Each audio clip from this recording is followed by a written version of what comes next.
Assalamualaikum warahmatullahi wabarakatuh.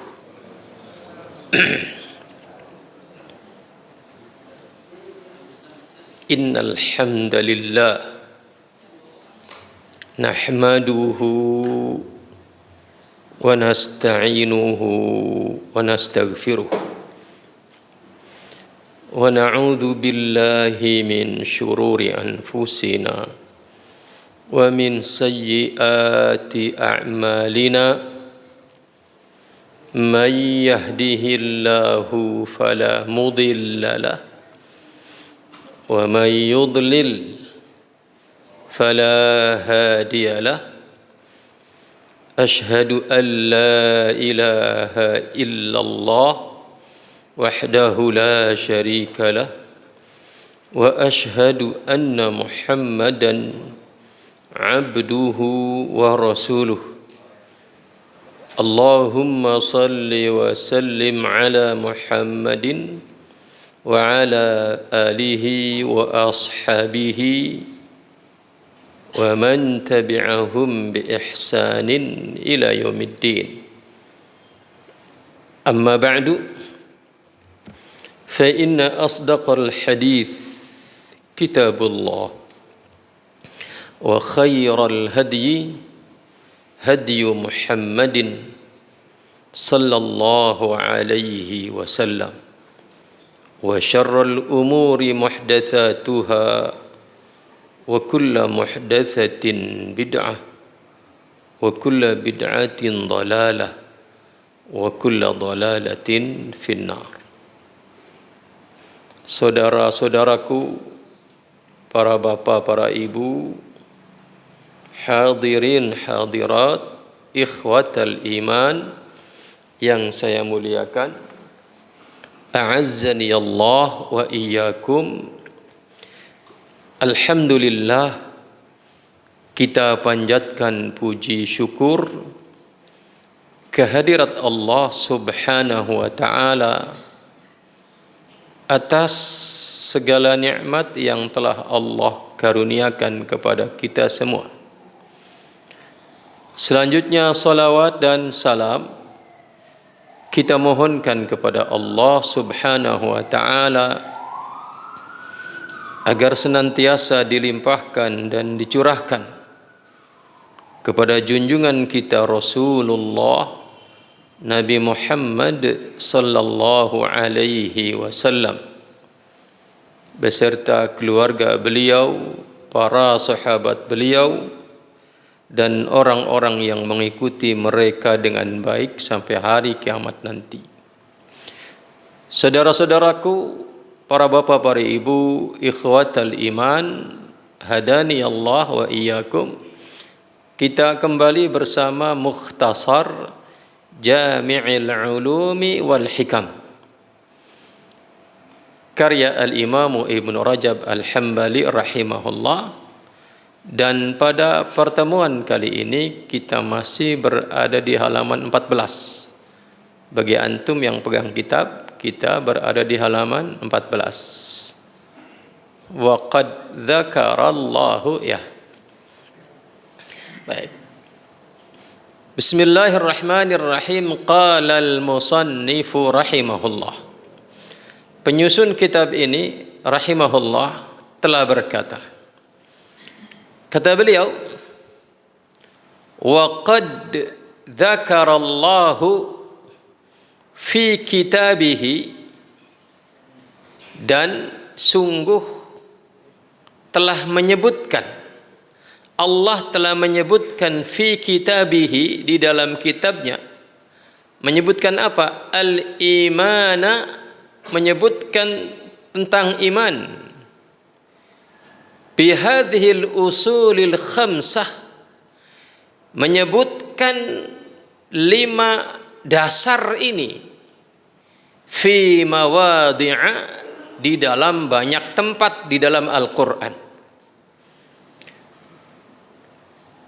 Kaqaulihi ta'ala, di antaranya seperti firman Allah Ta'ala, amanar rasulu bima unzila ilaihi mir rabbihi wal mu'minun.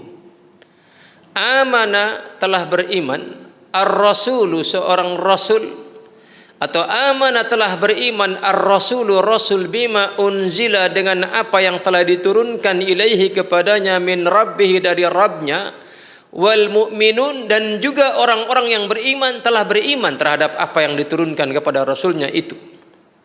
Kullun semuanya masing-masing dari kalangan para rasul dan dari kalangan para mukminun amana billah, masing-masing telah beriman kepada Allah, wa malaikatihi dan kepada malaikatnya Allah, wa kutubihi dan kepada kitab-kitabnya Allah, wa rusulihi dan terhadap rasul-rasulnya Allah, la nufarriqu baina ahadin mir rusulih, kami tidak membeda-bedakan antara seseorang dari para rasulnya Allah subhanahu wa ta'ala. Saudaraku ikhwatal iman, hadani Allah wa iyyakum, ini salah satu ayat yang berbicara tentang rukun iman ini. Ya. Pertama, iman kepada Allah, iman kepada malaikat Allah, iman kepada kitab-kitab Allah, iman kepada Rasul Allah, dan di tempat yang lain juga berbicara tentang iman kepada hari kiamat dan iman kepada takdir.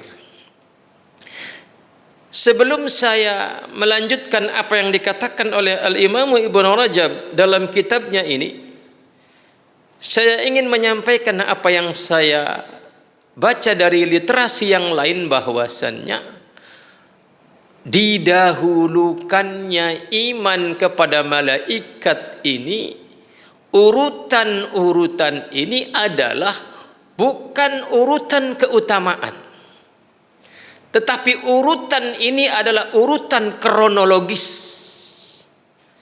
Ya. Di sini iman kepada malaikat disebutkan lebih dahulu daripada iman kepada kitabnya Allah. Disebutkan lebih dahulu daripada iman kepada Rasulnya Allah. Itu bukan berarti para malaikat lebih mulia dari kalamnya Allah. Itu bukan berarti malaikat lebih mulia daripada Rasul-Rasulnya Allah. Nabi Muhammad sallallahu alaihi wasallam sebagai Rasulnya Allah mutlaqan beliau lebih mulia dibandingkan dengan makhluk yang lain manapun. Ya. Maka kata para ulama, urut-urutan ini adalah urutan kronologis, bahwasannya kronologinya adalah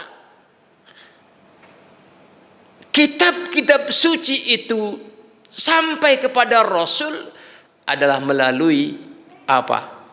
Melalui sufara'u, melalui Rasulnya Allah dari kalangan para malaikat, para sufara, para safir, para delegasi yang diutus oleh Allah dari kalangan malaikat. Ya.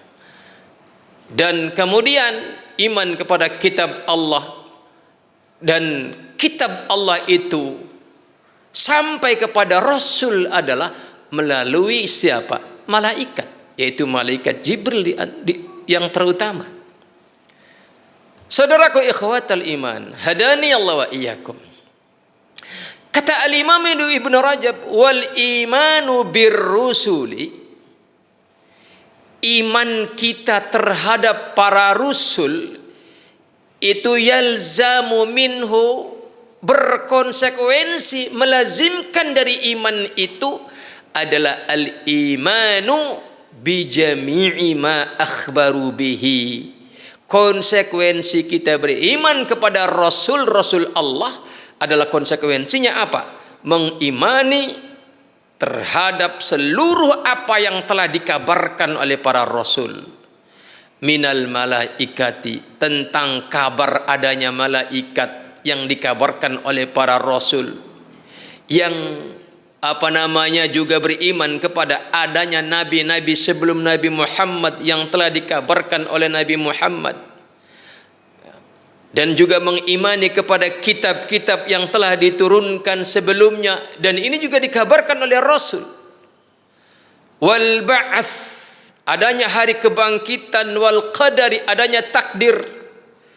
wa ghairi dzalika min tafasili ma akhbaru bihi, dan yang lain-lainnya yang dirinci dari apa yang telah dikabarkan oleh para rasul, seperti min sifatillah, tentang sifatnya Allah Ta'ala, wa sifatil yaumil akhir, dan tentang sifat-sifat hari akhir, kal mizan, seperti adanya mizan, timbangan di hari kiamat nanti, wasirat, seperti adanya sirat, jembatan yang digelar di atas neraka jahanam, wal jannah, dan tentang sifat surga, wan nar, dan sifat neraka.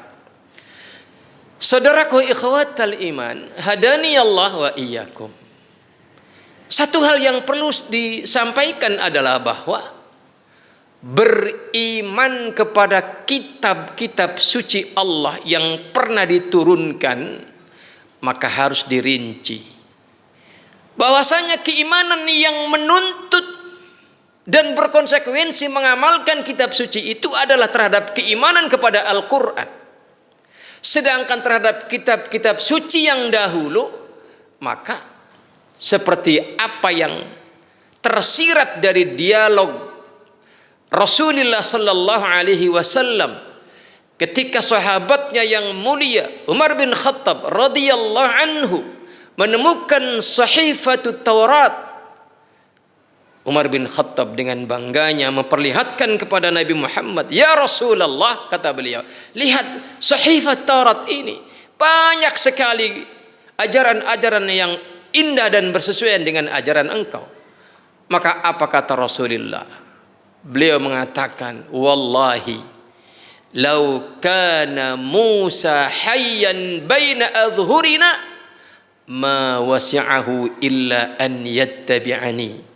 Kata Rasul, demi Allah, ya, setelah Rasul memerintahkan agar melepaskan sahifatut Taurat itu, kemudian Rasul bersumpah, demi Allah, kata Rasul, seandainya Musa itu hidup di tengah-tengah kita hari ini, kata Rasul, maka lama wasi'ahu, sungguh tidak ada keleluasaan baginya, illa an yattabi'ani, kecuali dia harus mengikuti apa yang aku bawa, kata Rasul. Artinya seluruh kitab-kitab suci yang pernah Allah turunkan itu masa berlakunya telah off dan telah diamandemen dengan kehadiran kitab suci yang dibawa oleh Nabi Muhammad sallallahu alaihi wasallam. Makanya kata Syekhul Islam Ibnu Taimiyah rahimahullah di dalam kitabnya Iqtida'us Siratil Mustaqim fi Mukhalafati Ashabil Jahim, mending-mendingnya, kalau boleh dianggap mending, ya, orang yang hari ini masih ngeyel berpegang teguh dengan kitab-kitab masa lalu, seandainya kitab masa lalu itu masih murni, seandainya masih murni, belum ada perusakan dan pemalsuan, belum terkontaminasi oleh tangan-tangan jahat para tokohnya, seandainya kitab-kitab yang dibawa dan diturunkan oleh Allah kepada nabi-nabi terdahulu masih murni, kemudian hari ini orang masih ngeyel ingin berpegang teguh kepadanya, mending-mendingnya, kalau dianggap mending, kata beliau, seperti kalau hari ini ada orang masih ngeyel sholat kiblatnya ke Masjidil Aqsa. Ya. Ikhwatal iman, artinya sudah tidak berlaku sebagaimana tidak berlakunya kiblat Masjidil Aqsa hari ini. Maka itulah Al-Quran, kehadirannya adalah sebagai nasikh yang mengamandemen, yang merombak berlakunya kitab-kitab yang masa lalu. Artinya demikian pula kehadiran Rasulullah sallallahu alaihi wasallam yang membawa kitab suci yang bernama Al-Quran itu. Maka seandainya hari ini nabi-nabi yang terdahulu masih hidup, maka dia akan menjadi statusnya sebagai umat Nabi Muhammad sallallahu alaihi wasallam yang wajib ikut kepada Nabi Muhammad sallallahu alaihi wasallam. Saudaraku ikhwatal iman, hadani Allah wa iyyakum. Selanjutnya kata Al-Imam Ibnu Rajab Al-Hambali rahimahullah, al-imanu bil qadari khairihi wa syarrihi. Iman terhadap takdir yang baik dan yang buruk. Ada takdir baik, ada takdir buruk, dan kita wajib beriman. Kata al-Imam Ibnu Rajab al-Hambali rahimahullah, wa qad udkhila fi hadhihi al-ayati al-imanu bil qadari khairihi wa syarrihi. Telah dimasukkan ke di dalam ayat ini ya, al-imanu bil qadari khairihi wa syarrihi. Iman terhadap adanya takdir baik dan buruk ya. Bahwasannya di dalam ayat yang tadi dibacakan di atas, yaitu Al-Baqarah ayat 285, walaupun seandainya tidak didukung oleh ayat yang lain yang secara sarihah menerangkan adanya iman kepada takdir, seandainya cukup berpegang dengan ayat ini, maka sesungguhnya secara tersirat ayat ini menghendaki adanya keimanan kita terhadap adanya takdir. Dari sisi mana? Dari sisi iman kepada Rasul sallallahu alaihi wasallam. Maka konsekuensi kita menyatakan iman, dan itu sebagai bagian daripada rukun iman, iman kepada Rasul, konsekuensinya adalah mengimani apa yang dikabarkan oleh Rasulullah sallallahu alaihi wasallam, dan Rasul mengabarkan adanya takdir baik dan buruk. Maka kata al-Imam Ibnu Rajab, iman terhadap takdir itu dimasukkan ke dalam ayat ini. Wali ajli hadhil kalimah, dan dikarenakan oleh kalimat ini, rawa Ibnu Umar, Abdullah ibn Umar telah meriwayatkan hadzal hadis. Hadis ini, hadis yang kedua ini, hadis Jibril ini ya, yang akhbirni anil Islam, akhbirni anil iman, akhbirni anil ihsan, dan seterusnya. Abdullah ibn Umar radhiyallahu anhuma meriwayatkan hadis ini muhtajjan bihi, dalam rangka menegakkan hujjah dengan hadis ini, ala man angkaral qadara, terhadap orang yang mengingkari adanya takdir. Saudaraku ikhwatal iman, hadani Allah wa iyyakum, di masa peninggal Rasulullah sallallahu alaihi wasallam, yang kemudian disebut sebagai masanya para sahabat Rasul ya, yang kemudian berarti murid-muridnya itu adalah disebut para tabi'in, yang berarti zaman itu juga adalah zaman tabi'in. Maka walaupun hidup di zaman masih bertaburan para sahabat Rasulullah, kalau kemudian tidak ittiba kepada kebenaran yang pernah Rasul ajarkan kepada para sahabat, mereka bukan disebut sebagai tabi'in.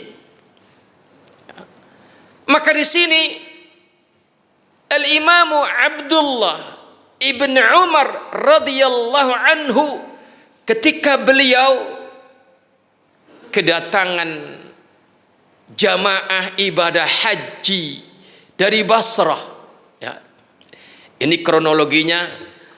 Abdullah ibn Umar meriwayatkan hadis ini adalah, salah satunya adalah ketika ada dua orang jamaah haji dari Basrah berangkat haji, dan kemudian menjumpai Abdullah ibn Umar dan melaporkan bahwasanya di Basrah ada seorang manusia yang dikenal sebagai orang ahli ibadah, dikenal sebagai orang yang menyebarkan ilmu, dikenal sebagai orang yang dihormati karena kesalehannya, tetapi dia mengatakan bahwasanya tidak ada takdir ya.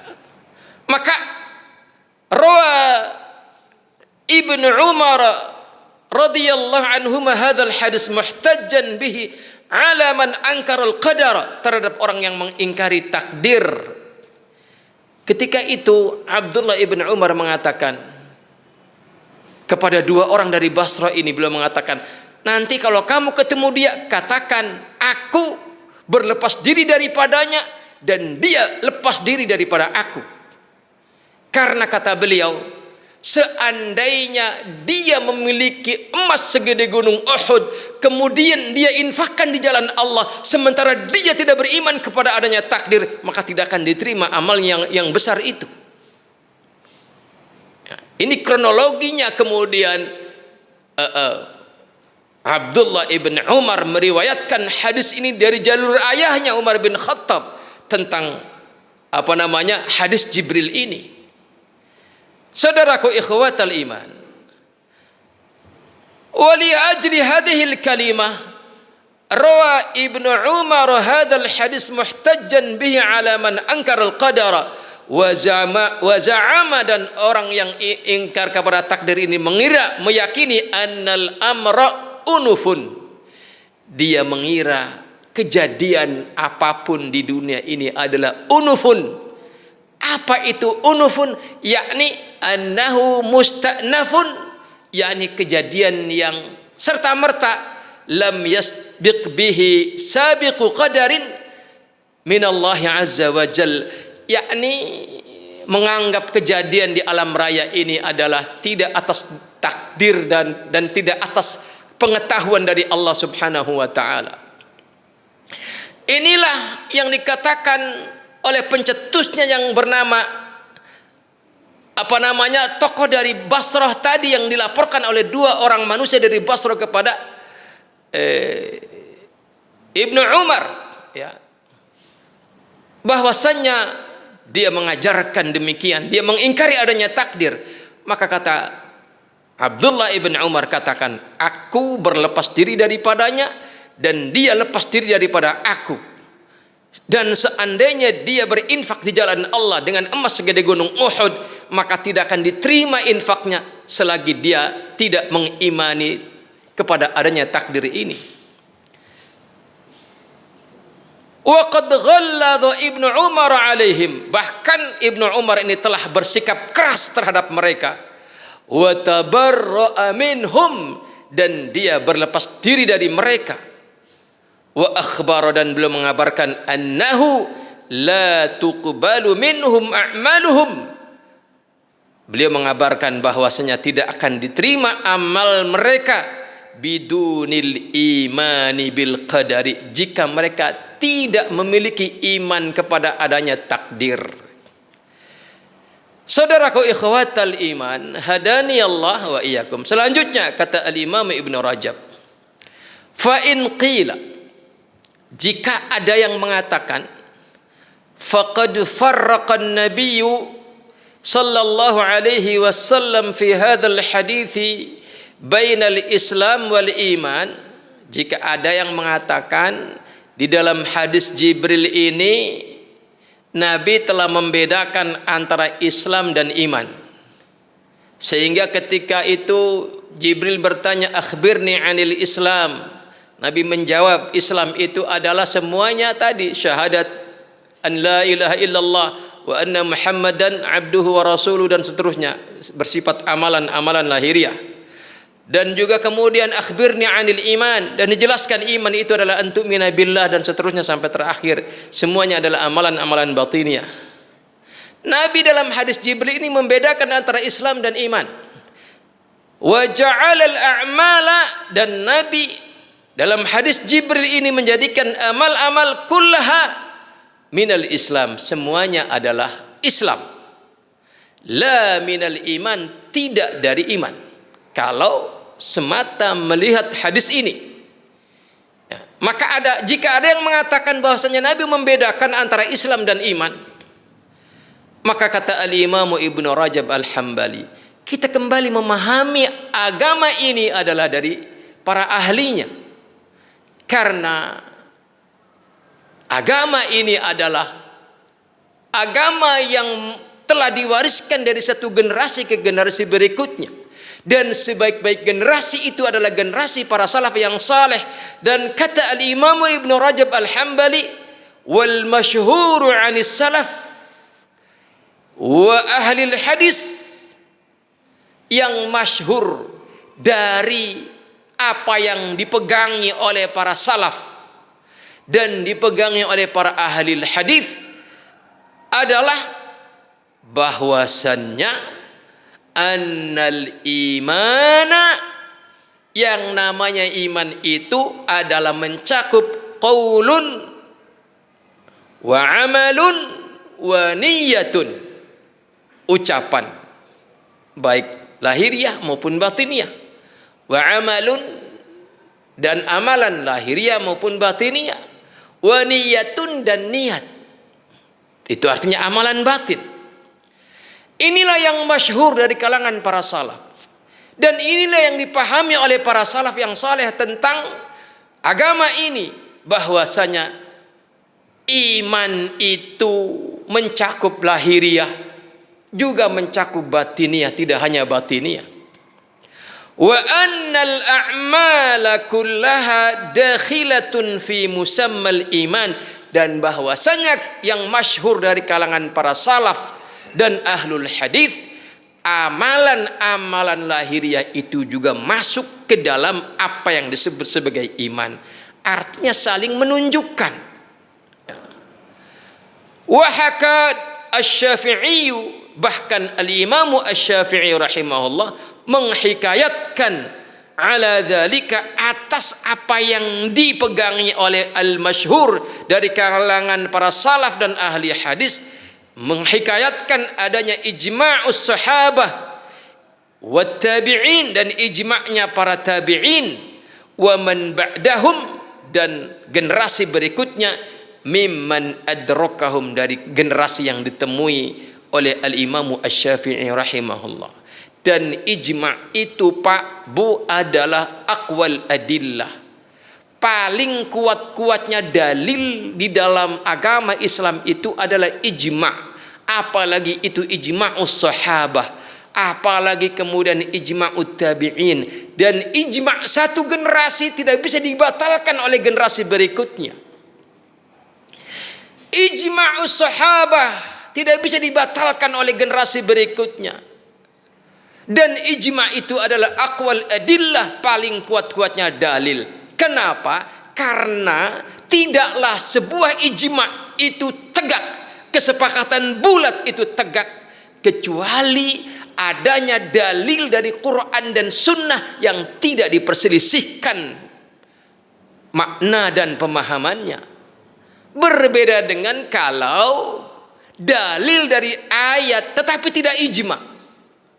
Itu artinya walaupun berdalil dengan ayat Quran atau berdalil dengan hadis yang sahih, tetapi ketika tidak ijma', itu artinya terjadi selisih paham, selisih pendapat tentang memahami ayat atau hadis itu.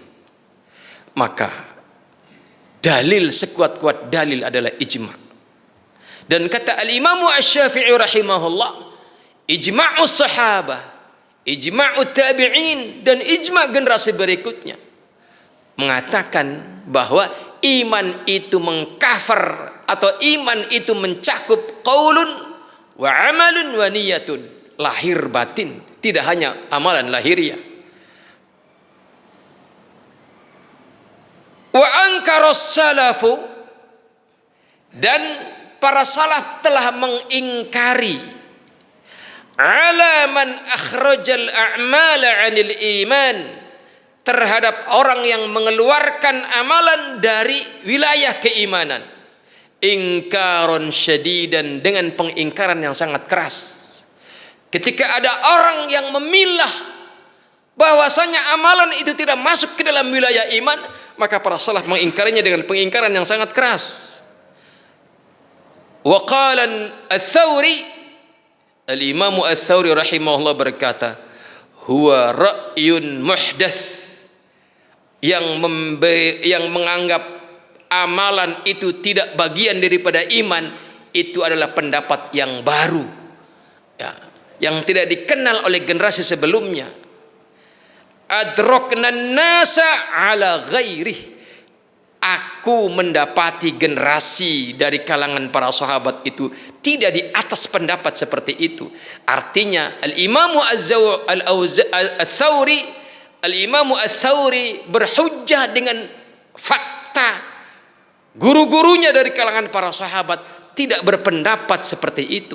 Yakni tidak ada seorang pun yang berpendapat tentang bahwa amalan itu bukan bagian daripada iman. Wa qala al-Auza'i rahimahullah,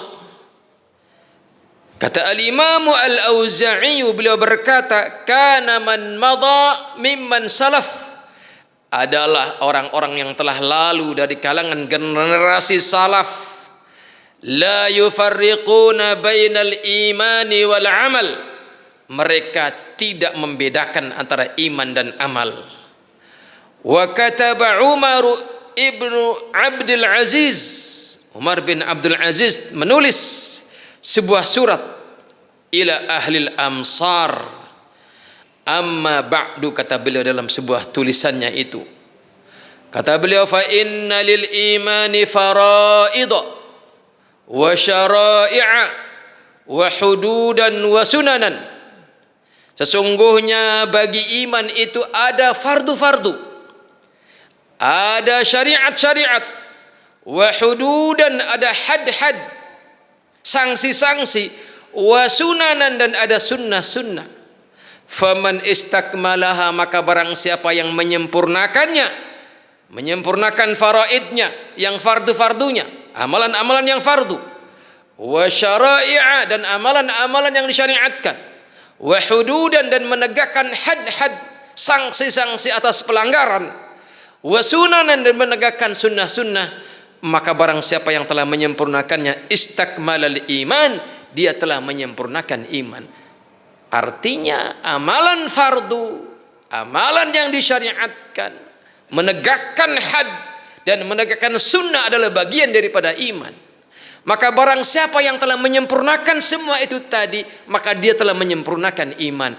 Artinya seberapa kesempurnaan iman seseorang itu ditandai dengan seberapa kesempurnaan dia menegakkan amalan yang fardu, menegakkan amalan yang disyariatkan, menegakkan al-hudud, dan menegakkan sunnah-sunnah.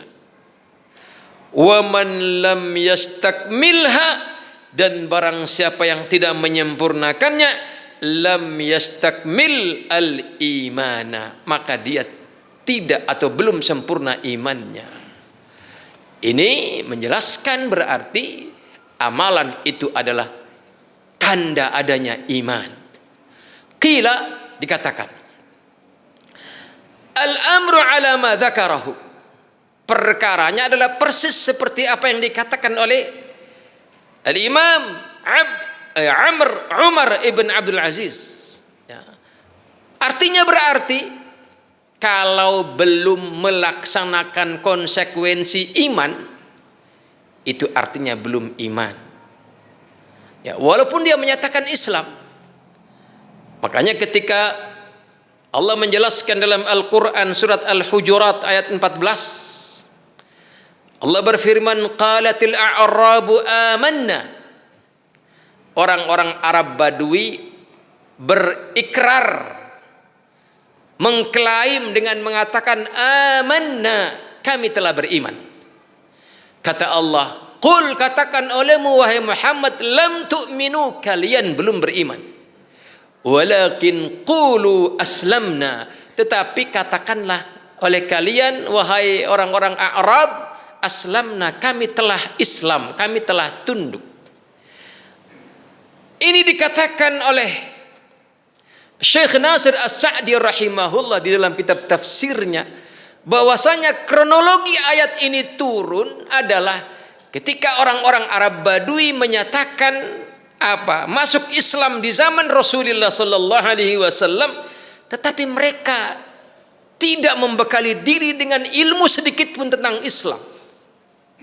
Sehingga kemudian ketika tanpa ilmu sedikit pun tentang Islam, berislam tidak atas basirah, sehingga konsekuensinya dia tidak akan melakukan apapun dari konsekuensi keislamannya.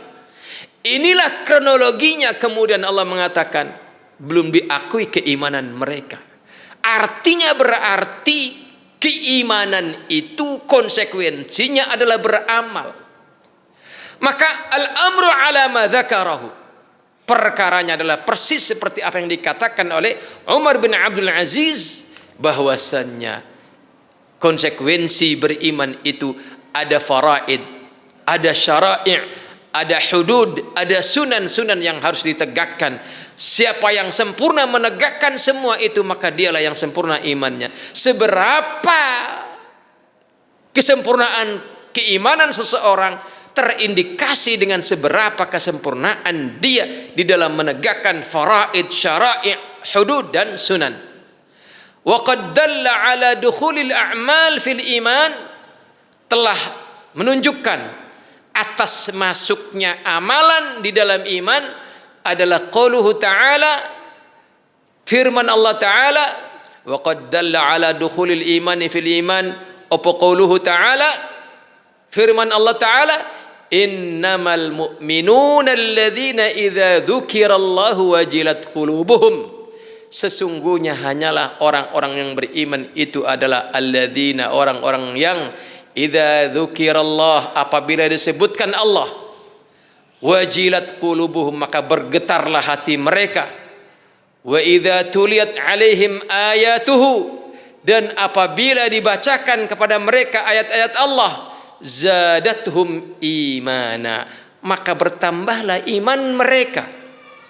Lihat tanda bertambahnya iman itu karena mendengarkan bacaan ayat, dan bacaan ayat itu adalah amalan lahiriah, berupa mendengarkannya dengan telinga, berupa membacanya dengan lisan. Ini adalah amalan, dan dengan beramal berupa ini, yaitu tilawatul Quran atau mendengarkannya, maka zadathum imana, bertambahlah imannya. Wa ala rabbihim yatawakkalun, dan kepada Rabb mereka bertawakal. Alladzina yuqimuna shalah, orang yang menegakkan salat. Salat adalah amalan. Wa mimma razaqnahum yunfiqun, dan dari apa yang kami telah rizkikan kepada mereka, mereka berinfak. Infak dengan sebagian harta adalah amalan, dan itulah tanda orang yang beriman. Berarti ayat ini menunjukkan amalan itu adalah bagian daripada tanda iman, bagian daripada iman. Ulaika humul mu'minuna haqqa, itulah mereka orang-orang mukmin yang sebenarnya. Apakah kita mukmin yang hakiki? Ukur dengan ayat ini. Ayat ini semuanya berbicara tentang amalan. Pertama, dzukirallah, disebutkan Allah, diingatkan tentang Allah. Ini adalah amalan. Kedua, tuliyat alaihim ayatuhu, dibacakan ayat. Ini juga adalah amalan. Ketiga adalah apa? Menegakkan salat. Ini juga adalah amalan. Keempat, berinfak di jalan Allah dari sebagian harta. Ini juga amalan. Maka itu semua adalah menunjukkan keimanan yang ada pada pelakunya.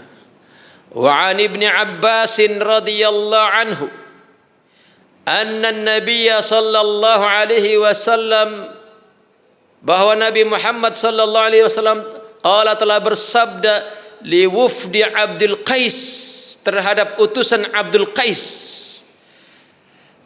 Kata Nabi, amurukum bi arba'in, aku perintahkan kepada kalian dengan 4 perintah. Yang pertama, al-imani billahi wahdah, iman kepada Allah semata. Wa hal tadruna mal imanu billah, kemudian Nabi bertanya kepada mereka, apakah kalian tahu apa itu iman kepada Allah? Kemudian Nabi jelaskan, syahadatu an la ilaha illallah wa iqamis salah wa itaiz zakah wa saumi ramadan wa an tu'tu minal maghnam al khumus. Kata Nabi, iman itu bersaksi bahwasanya tidak ada ilah kecuali Allah, tidak ada ilah yang hak disembah kecuali hanya Allah. Ini adalah rukun Islam. Wa iqamis salah, iman itu kata Nabi adalah menegakkan salat. Ini adalah rukun Islam juga. Wa itaiz zakah, kata Nabi, iman itu menunaikan zakat. Ini juga rukun Islam juga. wa saumi Ramadan, dan berpuasa di Ramadan. Kata Nabi, iman itu adalah puasa di Ramadan. Puasa Ramadan juga adalah rukun Islam. Maka ini hadis menegaskan amalan-amalan itu adalah bagian daripada iman. Wa an tu'tu minal maghnam al-khumus, dan memberikan khumus 1/5 daripada harta ghanimah, harta rampasan perang. Wa an Abi Hurairah radhiyallahu anhu 'anil Nabi sallallahu alaihi wasallam qala, kata Nabi, al-imanu bid'un wa sab'un, iman itu ada 70 sekian cabang. Au bid'un wa sittuna syu'batan, atau 60 sekian cabang. Fa afdaluha, maka paling utama cabangnya iman itu adalah qaulu la ilaha illallah. Ini juga amalan, ya. Ya, berarti amalan itu adalah bagian yang terintegrasi dengan keimanan. Fa afdaluha, paling afdolnya syu'abul iman adalah qaulu la ilaha illallah, ucapan la ilaha illallah. Wa adnaha, dan paling rendah-rendahnya cabang iman itu adalah imatatul adza 'anit tariq, menyingkirkan aral yang melintang dari jalan. Ini penting saya sampaikan. Lihat, kata Nabi, cabang yang paling rendah itu adalah imatatul adza 'anit tariq, menyingkirkan aral yang melintang di jalan. Antum berjalan naik sepeda atau naik motor atau naik mobil atau jalan kaki, melewati suatu jalan, kemudian ada sesuatu yang melintang, entah itu ranting, entah itu besi, entah itu paku, entah itu apa, kemudian antum singkirkan dari jalan itu namanya imatatul adza, menyingkirkan apa yang membahayakan. Ya, menyingkirkan apa yang membahayakan, melintang di jalan itu antum singkirkan, itu bagian daripada iman. Maka bayangkan kalau antum menyingkirkan apa yang menghalangi jalan dakwah. Kalau hanya menyingkirkan, dalam tanda kutip hanya, kalau hanya menyingkirkan sesuatu adza yang melintang di jalan yang akan dilewati orang, padahal entah orang itu jalan dilewat itu mau kemana, tak dijelaskan mau kemana orang itu jalan. Mungkin ke masjid, mungkin ke pasar, mungkin ke kantor, mungkin sekedar jalan-jalan sia-sia, atau bahkan mungkin lebih buruk daripada itu, jalan apapun. Mungkin dia berjalan lewat jalan itu kemaksiatan, tak pandang orang itu jalan mau jalan kemana. Maka ketika kita melihat ada adza yang akan membahayakan orang yang lewat di situ, kemudian kita singkirkan, maka ini bagian daripada tanda adanya iman pada diri kita. Maka bayangkan kalau al-adza yang kita singkirkan itu adalah al-adza yang melintang, yang membahayakan dakwah ini, yang membahayakan para juru dakwah, kemudian kita menyingkirkannya. Ini adalah kemuliaan yang sangat besar. Karena apa? Dakwah itu adalah wazifatur rusul, tugasnya para rasul dan orang-orang yang menjadi pengikutnya.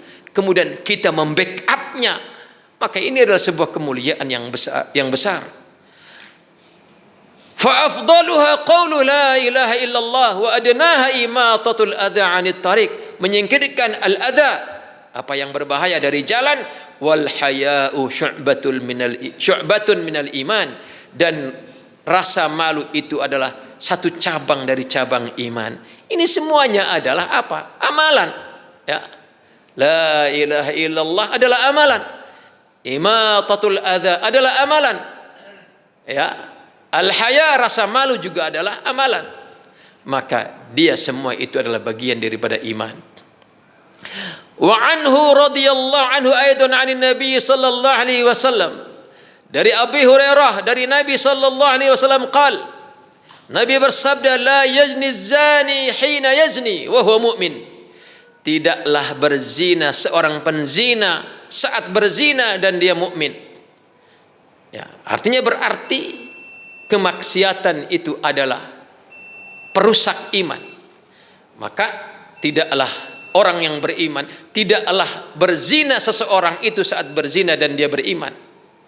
Artinya telah tidak sempurna imannya. Ya. Wala yasriqu sariqu hina yasriqu wa huwa mu'min. Dan tidaklah seorang pencuri itu mencuri saat mencuri dia dalam keadaan beriman.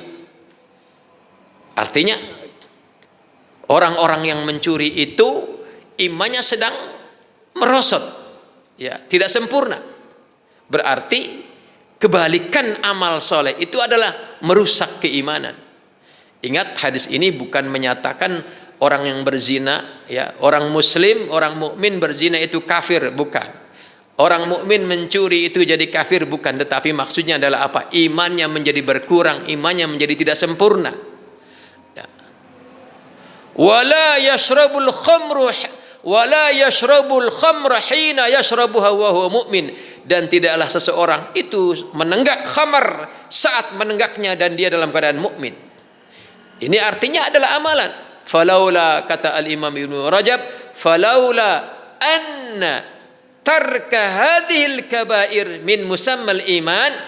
Artinya seandainya meninggalkan dosa-dosa besar itu bukan bagian daripada iman, ya, meninggalkan dosa besar adalah perbuatan meninggalkan, ya, maka seandainya meninggalkan dosa-dosa besar ini bukan bagian daripada iman, falaula anna tarkal hadair min musammal iman, kalau seandainya bukan bagian daripada iman, laman tafa ismul iman, maka tidak akan dinafikan nama iman an murtakibi syai'in minha, dari pelaku dosa besar ini. Li'annal isma la yantafi illa bintifa'i ba'di arkanil musamma wa wajibatihi, karena yang namanya nama itu tidak akan ternafikan kecuali dengan ternafikan sebagian daripada pilar-pilar yang dinamai itu atau wajibatihi. Artinya saudaraku ikhwatal iman, singkat katanya, amalan-amalan yang disyariatkan, amalan-amalan yang ditetapkan oleh Allah dan Rasulnya itu adalah bagian daripada iman. Jangan dipisah-pisahkan. Ya. Sekarang pertanyaannya, bagaimana dengan memahami hadis Jibril tadi, di mana Rasul membedakan antara iman dan Islam? Penjelasannya bagaimana? Maka kata al-Imam Ibnu Rajab, al-jam'u baina nususi ta'rifil iman wal Islam. Ya, penggabungan antara nas definisi iman dan definisi Islam itu maka akan dijelaskan pada pertemuan yang akan datang. Kenapa di hadis Jibril Rasul membedakan Islam dan iman? Ya, padahal iya, bahwasanya iman itu tak terpisahkan daripada amalan-amalan lahiriah yang bernama Islam tadi. Maka sekarang bagaimana memahaminya? Ketika al-Islam disebutkan secara terpisah dan al-iman disebutkan secara terpisah, maka insya Allah akan kita bahas pada pertemuan yang akan datang, insya Allah. Sekali lagi kesimpulannya, amal adalah bagian yang tak terpisah. Amal adalah bagian yang tak terpisahkan daripada iman.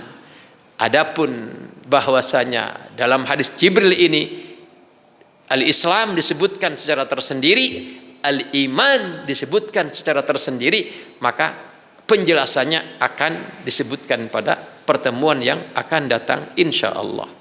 Demikian, subhanakallahumma bihamdika asyhadu an la ilaha illa anta astaghfiruka wa atubu ilaik. Assalamualaikum warahmatullahi wabarakatuh.